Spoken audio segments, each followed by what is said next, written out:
2%. Presiden Joko Widodo dalam nota keuangannya juga menyebutkan telah menurunkan angka kemiskinan.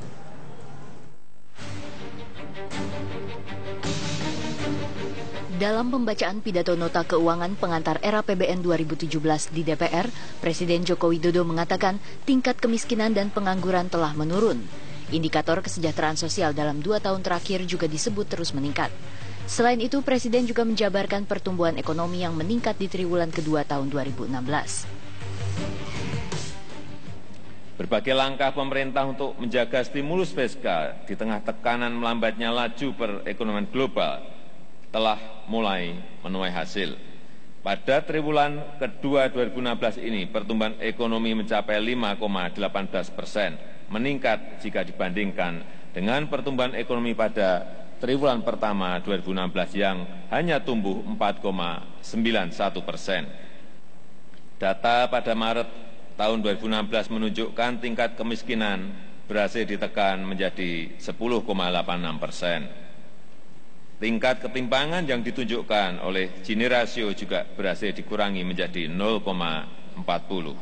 Dan tingkat pengangguran berhasil diturunkan menjadi 5,5%. Sebelumnya, pemerintah bersama DPR telah menyepakati asumsi era APBN 2017, diantaranya pertumbuhan ekonomi di kisaran 5,3%, laju inflasi 3 hingga 5%, dan nilai tukar rupiah di angka Rp13.300 per dolar Amerika Serikat.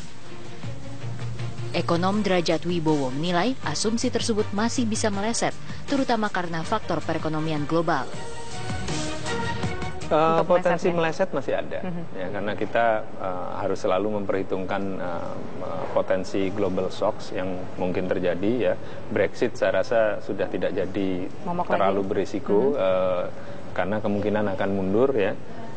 Namun China kita nggak tahu, kemudian beberapa bank di Eropa itu kredit macet, dan tadi saya sebutkan kredit macet di Indonesia ini mulai naik.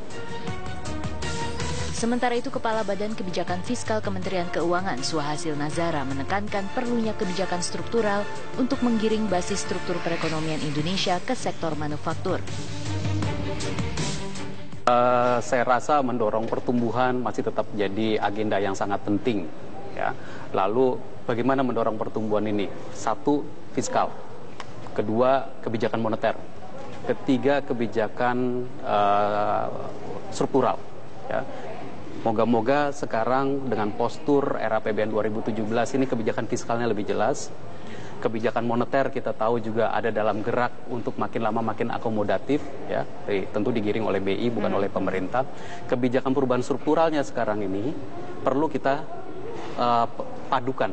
Ya. Bagaimana mengubah struktur perekonomian Indonesia dari yang berbasiskan terlalu banyak mengandalkan sumber daya alam menjadi lebih ke manufaktur.